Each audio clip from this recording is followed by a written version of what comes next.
రాజమహేంద్రవరం గ్రామీణ మండలంలో పెద్దపులి సంచారం ప్రజలకు కంటి మీద కొనుకు లేకుండా చేస్తోంది. వెంకటనగరంలో పెద్దపులి పాదముద్రల్ని అధికారులు గుర్తించారు. మరింత సమాచారం మా ప్రతినిధి సాయికృష్ణ ప్రత్యక్ష ప్రసారం ద్వారా అందిస్తారు. స్వప్న తొర్రేడులో మొత్తం ఈ పరిసర ప్రాంతాల్లో పులి చాలా హడావుడి చేస్తోంది. స్థానికుల్ని తీవ్ర భయభ్రాంతులకు గురి చేస్తోంది. కొయ్యలగూడెం పరిసర ప్రాంతాల నుంచి గోదావరి పట్టిసీమ వైపు దాటి సీతానగరం మండలంలోకి ప్రవేశించిన పులి రాజమహేంద్రవరం గ్రామీణ మండలం తొర్రేడు పరిసర ప్రాంతాల్లో సంచరిస్తోంది. ఇక్కడ మొన్న రాత్రి ఆవులపై దాడి చేసి 2 ఆవులు ఒక దూడను కూడా చంపేసింది.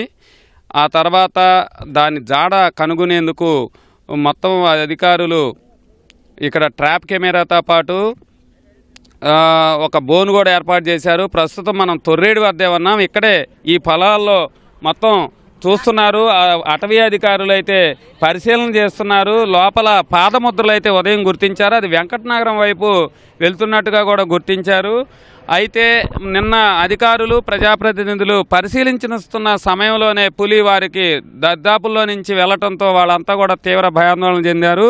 ఇక్కడే ఉంది, ఈ పరిసర ప్రాంతాల్లో సంచరిస్తోంది కాబట్టి జాగ్రత్తగా ఉండాలని కూడా హెచ్చరికలు జారీ చేశారు. నిన్న ఆవు దూడలు చనిపోయిన రైతున్నారు, బాధిత రైతు. ఆయనతో మాట్లాడారు. సత్యరాజు గారు చెప్పండి, ఏం జరిగింది? నేను 6 గంటలకి వచ్చినప్పటికి దూడలు గట్ట చచ్చిపోయినాయి అని చూసినప్పటికి ఓ దూడని పట్టుకెళ్ళి తింటుందండి. ఇంక నాకు భయం వేసి వెంటనే నేను వచ్చేసానండి. ఇంక నాకు ఎటు ఆడలేదండి, షేక్ వచ్చేసిందండి. షేక్ వచ్చేసి ఇంక ఈ 2 ఆటలను దేవుడా నువ్వే కాపాడాలని దండం పెట్టుకుని బయటకు వచ్చేసానండి. నేనైతే మాత్రం ఇంకా చాలా భయం వేసిందండి నాకు. దాన్ని చూడగానే ఇంకా షేక్ వచ్చేసిందండి.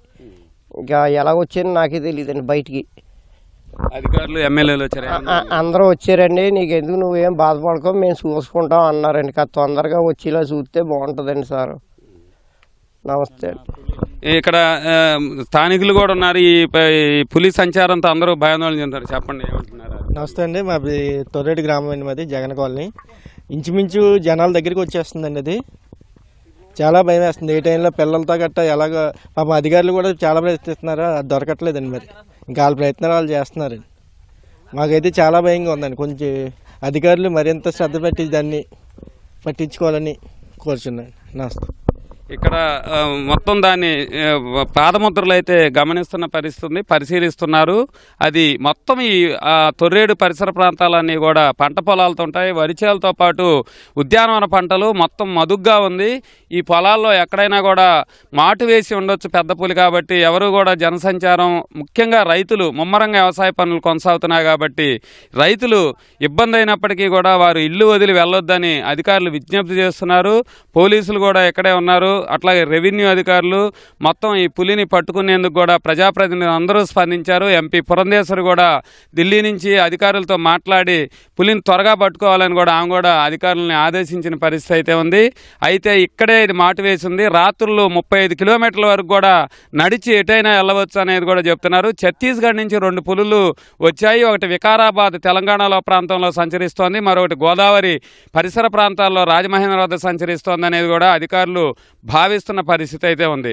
చాలా 3 ఏళ్ల వయసు, బలంగా ఉంది కాబట్టి పులి దాడి చేసే అవకాశాలు స్పష్టంగా ఉన్నాయి. కాబట్టి ఎట్టి పరిస్థితుల్లోనూ ఒంటరిగా వెళ్ళొద్దు, పిల్లలను వదిలి వెళ్ళొద్దని కూడా అధికారులు విజ్ఞప్తి చేస్తున్నారు. రాజమహేంద్రవరం గ్రామీణ మండలంతో పాటు సీతానగరం, కోరుకొండ మండలాల్లో ప్రభుత్వ ప్రైవేటు పాఠశాలలకు కూడా పులి సంచారంతో అధికారులు సెలవులు ప్రకటించారు. ప్రస్తుతం అయితే పులి జాడ కోసం అటవీ సిబ్బంది గాలిస్తున్న పరిస్థితి ఉంది. దాని పాదముద్రలు సేకరిస్తున్నారు. ఎటువైపు వెళ్తుందనేది కూడా గమనిస్తున్న పరిస్థితి ఉంది. దాన్ని సంచారం ఈ చుట్టుపక్కలే ఉంది కాబట్టి ప్రజలందరూ కూడా అప్రమత్తంగా ఉండాలని అధికారులు విజ్ఞప్తి చేస్తున్నారు. కెమెరామెన్ సూర్యప్రకాష్తో సాయికృష్ణ, ఈటీవీ న్యూస్.